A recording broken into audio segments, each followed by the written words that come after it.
when we talk about home ownership, to me, home ownership is a sacred trust. It's a very important thing because it's where you are rooted. And it's an amazing thing. But there are things that are obvious and things that are not. So I just want to tell you real quick. Federal agents raid gun shop, find weapons. This is an actual advertisement. So when you think about things, okay, is it obvious to me? I mean, does it make sense? Here's another one. It says, stop tweeting, and then it says up at the top, follow us on Twitter. I mean, here's another one.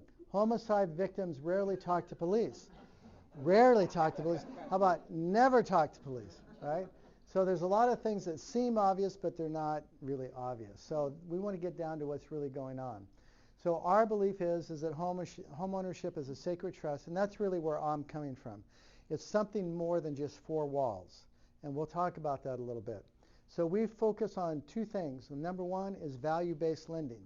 Value-based lending is a term that we've come up with that we basically says, are we getting you financing that is based on your values, on what you need? That's a really big deal because it's so easy to, mom, dad dies and mom's in the house and the kids say, well, we'll move you into an apartment. I mean, the idea is to get into values, to see what really is important, what's really driving the environment and what needs to happen for that individual. So we focus on that. It may be right for them, it may not be right for them. Whatever financial tools we have, we try to figure out the right tool. And there are several that you can benefit from. The other one is transforming lives through home ownership. We believe that literally your home, that your life is transformed by the environment that you live in your home.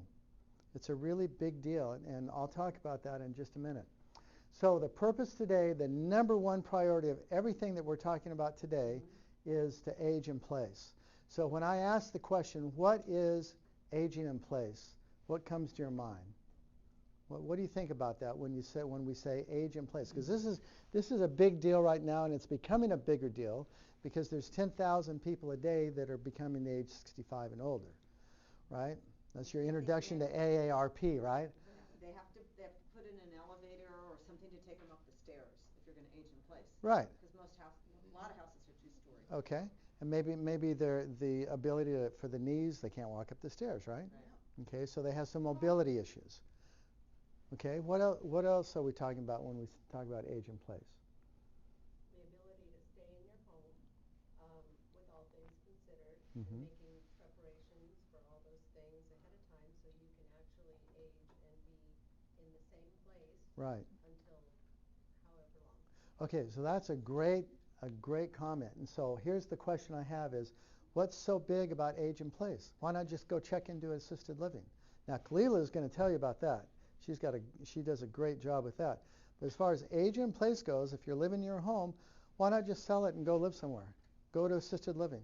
Why age in place? Because Robin? if you're like my dad, who's lived there in the same house since the early 60s and put everything into it, this is where he wants to be. Right.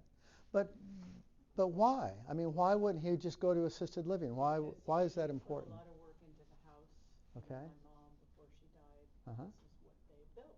Right. And it's paid off, and you don't want to go anywhere. Right. I don't blame him.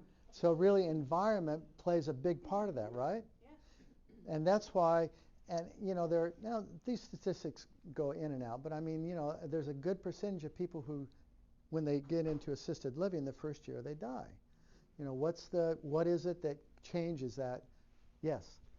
It's stressful, very stressful to move anywhere. Okay. No matter what age you are. Right. But we just recently moved here from clear across the country. Ah, welcome. Thanks to Suzanne. But my kids are here. Ah. And I wanted to spend time, and so did my husband, Mm-hmm. with somebody that we love. Yeah. More time with them than twice a year. And- See them for 3 weeks. So. And you want to stay in your home Yep. versus assisted living. Uh-huh. However, the home's way across over there. Okay. Okay. We made the decision to move. So Do you have grandchildren? Very stressful. Yeah. And what was stressful about your move? Everything. Everything. Trying to find a house, not being here to see it. Uh-huh. So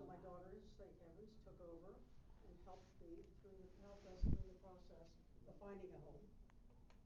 And then the actual move itself is like, oh my God, I don't want to do this anymore. Right. I'm done packing. Right. That means packers are going to pack more, and they're going to charge more. Yeah. And it takes a huge chunk of your finances to do so, Uh-huh. especially when you move cross country. Yeah. Yeah. All I'm right. still stressed. Okay. All right. And do you have grandchildren? No, No? Okay. But you have your children here. just my kids. Wow, that's great. That's fantastic. Yes. Could you go over, you live in a home and you want to get a person to live with you to help take care of you. My understanding, if you do it on your own, I was talking to my nephew, and then you become an employer. I'll cover that. Yeah, Kalila will cover that. And it could cost more than an assisted living. Yes, that's exactly right. That's exactly right. Good goal. So it really depends. It really depends on the need, on if there's palliative care or what the type of care is required. Right. And so my big thing is what I'm into home ownership. Right. I'm into aging in place. So Kalila and I are a little bit different because she is in charge of helping people place into homes that are needed. I'm the guy that says, well, wait a minute now, do we really need to do that, and what are the costs, right? Because the idea about when we have a need for a place called home, this is really a big deal, and this comes from my own personal upbringing. Homes and neighborhoods help us keep alive some of the strongest sources what has given us our lives meaning and joy. Strong evidence suggests environment in which people live is closely linked to their well-being. Do you agree with that? That's a big deal, right? Homes provide security, control, belonging, identity, and centering. Now, do you find that in anywhere else? Do you find that in a rental? Do you find that in assisted living? You know, it may be a little bit more challenging. Home ownership becomes a really big deal. The role of home and sense of place in a person's life story can be significant. It's where they live. It's their essence. Life events are unpredictable. It's better to have life events that are unpredictable in your home as much as possible. And home is an emotional refuge, a place where you still have control. So, I mean, it is a big deal, right? This is a big, big consideration. And so when you think about the idea of going to assisted living or you staying in your home, you've really got a lot to think about on what it is that's going to be the best for you. Okay, so we're going to talk a little bit about reverse mortgages, and there are other loans out there that are important for seniors to know. But I'm going to hit on reverse mortgages a little bit because there's a lot of misinformation about them. They used to be pretty much a horrible loan. I can honestly say that maybe 20 years ago, 15 years ago, they were predatory products. Really. I mean, that's it. And so the problem is that people were left with no equity in their home. There was a lot of issues that went involved. There was a lot of abuses with it because very high commissions were paid. I mean, it was not a really that good of it was a good product for what was needed, but there were some holes.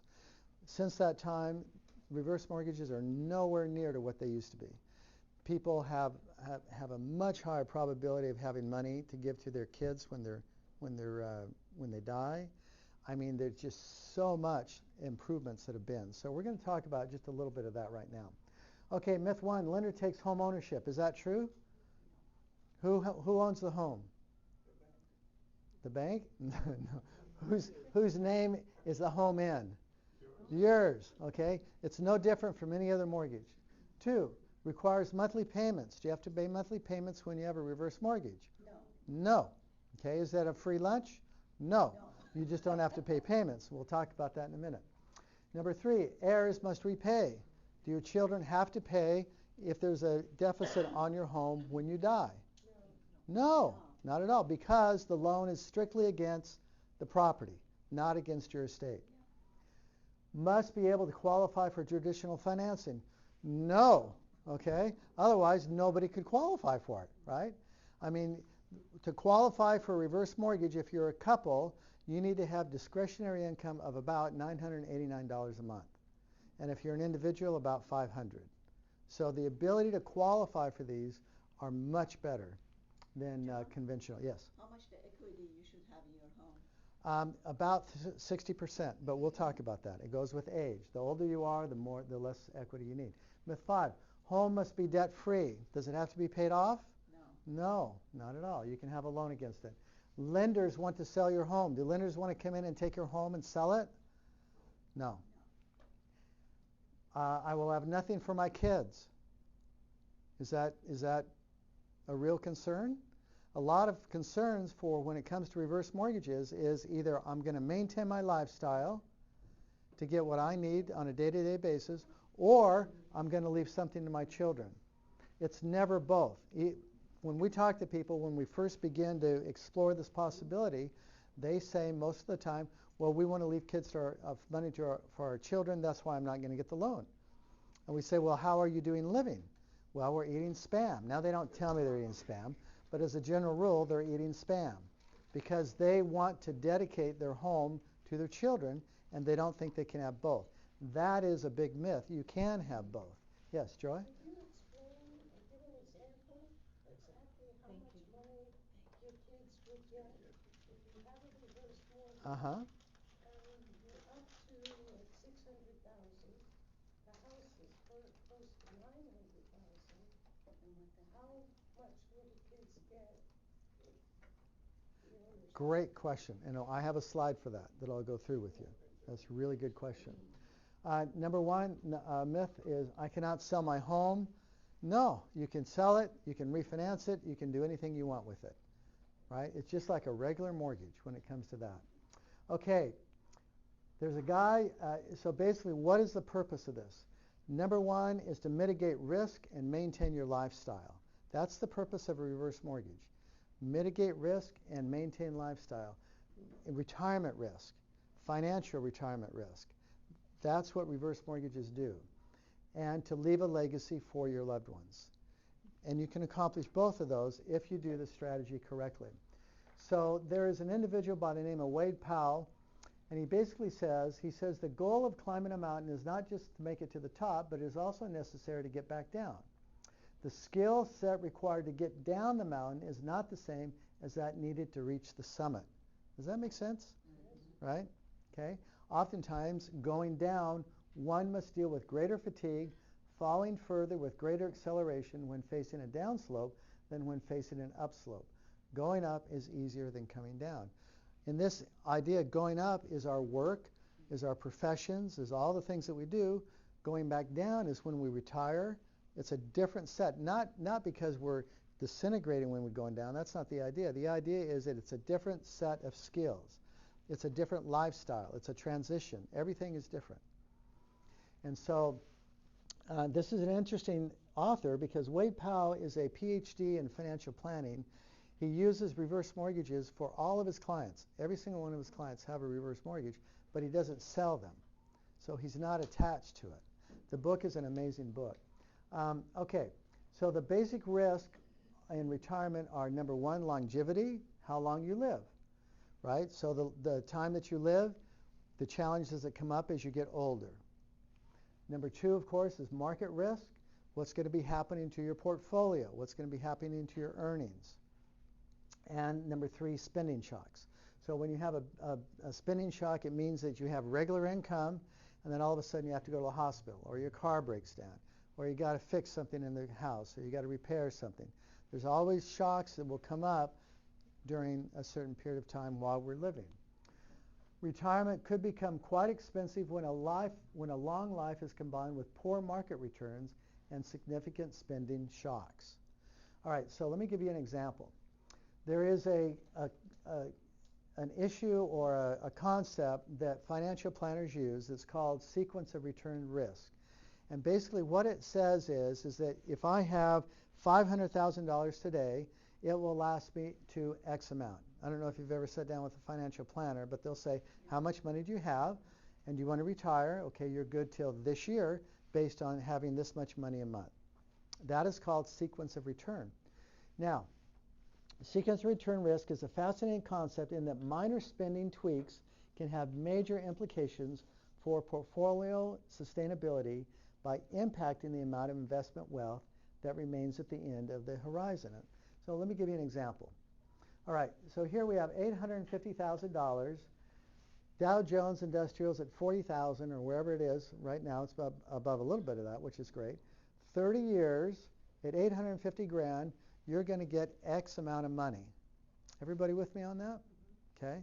All right. Now, the problem is that when you have a shock that comes along. So let's say that in this case the market goes down, right?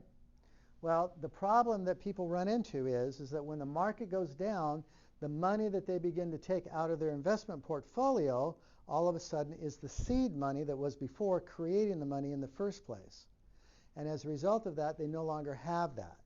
And so what happens is that not only are now they using their resources, their money, to survive in a down market, what happens is not only if they continue to take money, they're not only continuing to take money on the downturn, but they also have to claw their way all the way back to what was zero. And so the concept here is now with this kind of a downturn in the market, all of a sudden now the money is good for 15 years, not 30 years.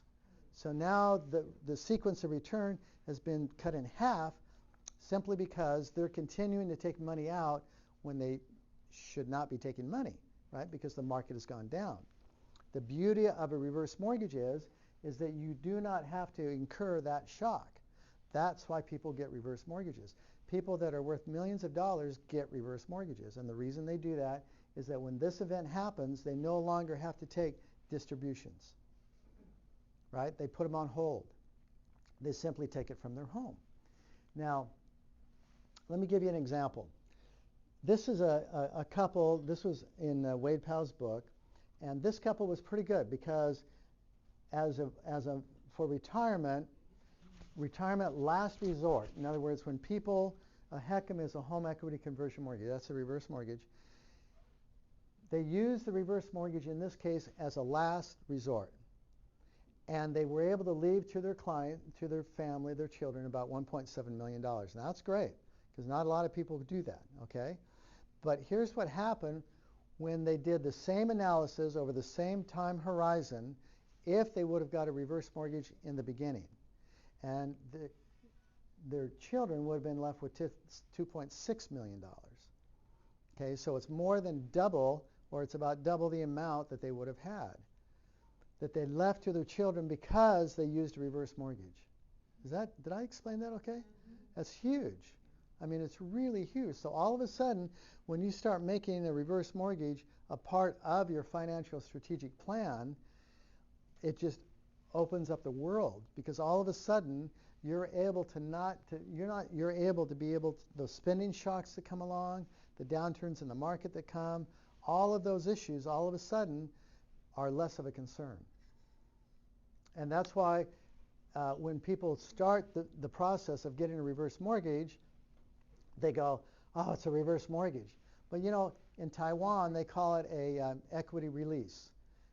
In England, I believe they call it a home pension plan. Why the U.S. says reverse mortgage is so, I can't stand that. But, the idea of what it provides for you is massive. Any questions at this point so far? Yes? So you refinance the house and you reverse mortgage, Uh-huh. and then what happens to the money? Or you can buy the home with the reverse. You can do both. But let's say Say we have a home. Okay. Got a bit of equity in it. Uh-huh. And then we add the advantage of having a reverse mortgage. So does the money go in an account? Or Yes. where do you pull the That's money? right. So what happens is, and this is really a unique thing about a reverse mortgage, is that when you get a reverse mortgage, if it's an adjustable, it has to be an adjustable rate mortgage. If it is, then you automatically get a line of credit. So we have people who will get a reverse mortgage and do nothing with it. They won't take a dime out. But they know that they have a line of credit. And the reason why a line of credit is so important with the reverse is you can access that money anytime you want. Unlike getting a line of credit through a bank. Getting a line of credit through a bank is much different, because the bank, when hard times fall, when the market is at a bad point, that bank, I promise you, they did it to me, I promise you, will call you and say, we're pulling your line of credit. So what you owe is now going to be permanent financing. You can no longer draw on the equity. So if you don't touch it, you don't owe anything on it. Correct. And the If you beautiful, touch it, do you pay back? you can't pay it back if you choose to. Right. You can keep it strictly as, "Hi, come on in. Yeah, come on in." So you can use it strictly as a line of credit, or you can take money from it on distributions, or you can set up normal distributions for it. And what would that look like? You can take $500 a month. I've had clients that take $1,000 a month. I've taken clients who take out $50,000 to start with, and then every month they get a check, right? Or could you take money out and invest that money? Yes, Okay. you do whatever you want with it. Your IRAs? Right, you can do whatever you want with it. Now, financial planners, they're under some constraints where they can't take money that's from a reverse and invest it in some cases. So you got to be careful of that. But what they can do is they can take the other money you have that you would normally be getting and invest that as well. So there's lots of possibilities. Yes? You have to pay interest on a reverse mortgage? Yes, you pay interest on a reverse mortgage. What's the interest cost? The interest is, right now, it's about 7.5%. Which is what a mortgage would be. Like a Right. mortgage. Yeah, pretty much what a mortgage would be. If you don't pay the interest, it compounds? Yes, right, Oh. right. And you have the choice. So with a reverse mortgage, you can make no payment, you can make an interest-only payment, or you can make a fully amortized payment. So you can actually treat it like a regular loan if you choose to. And that's what most people miss. They don't really understand that until they come places like this, where they go, wait a minute, I can make this loan anything that I want it to be. And so they get a lot of possibilities. There's a lot that you can do with that. Okay. Excuse me, Yes. but why I was hearing the conversation, if you have equity in your home, why don't you just get a credit line through your bank, that you bank? If you bank it with your bank so many years, the highest rate right now is less than 6%. Well, actually, On an equity loan. yeah. You So, have $1 million on your home. You could do whatever you want. well, we As do. long as you could prove your income. You prove your income. Mhm. Oh. You could cover so many things. I still don't understand this. I'm sorry. That's I don't okay. understand because But what if you don't have why income? would I get, What if you don't why have would I income? get a? Right, that's the problem. People don't have income. They're just down to Social Security. What? That's right. That's But not enough to live that's on. why you gotta start 30 years before, 40 years before Mhm. you reach that age. Mhm. Now, you talk about this reverse mortgage. Mhm. You get that money. You still owe that money. Uh-huh. You die, they take your house because somebody has to pay that mortgage. Right. Am I correct? That So- somebody has to pay the mortgage. That's right. Exactly. Mhm. So it's either your kids get that money that has to be paid, or they have to give up the house. Okay. Am I correct? You are correct. Okay, so that's the way I look at it. Okay. So here's what we find. Well, go ahead, and then I'll answer your question, because your questions are very good. Yes. No, I wasn't gonna ask. Oh, okay. No, All sorry. right. Okay. So first of all, Moving the chairs. all right. All right. So first of all, a line of credit is a great thing if you can qualify. Number one, you have to qualify, Yeah. right? A lot of people can't That's the qualify. equity on your home. Hold on. I understand that. Number two, though, is that when you get a line of credit, the line of credit can be pulled by the bank. I had it, they didn't pull it on me. I understand that. Paid it all But off. sometimes it can be pulled by the bank. But there's something even more important than that is, and that is that you have responsibility to make repayments to the loan, Oh, yeah. right? They give you money, you take on your responsibility. That's right. That's the So, problem with this world right now. okay. Nobody takes on the responsibility. all right. So the issue is that they've got to have the capability to repay the loan, Yeah. right? Well, a reverse mortgage is a little bit different than that. So what's your name? Mario. Mario? Mario. Mario. Okay, great. I'm glad you're here because this is good. All right, now I know that it's basically a sin for a presentation to involve a lot of numbers, but I had to do this because this, to me, is the most wonderful thing about a reverse mortgage. In fact, I look at this and I almost weep sometimes. It's so good. So I'm going to go through this with you very carefully because if we can get this down, you'll get the essence of what a reverse mortgage is, okay? And I think, Mario, it'll help a little bit about what your concerns are. Okay, so here we are at year zero. This is when you get the loan. When you get the loan, the balance on this loan is $265,000, right? And The line of credit that's available, which is what you were talking about here, is $130,918. So this individual has a $265,000 balance they no longer have to make payments on. The line of credit that they can use anytime they want is $130,000. The value of the property is, let's see,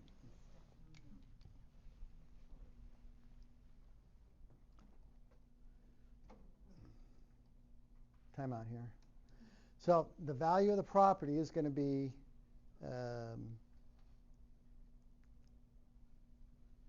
see, should we try this? Okay. All right.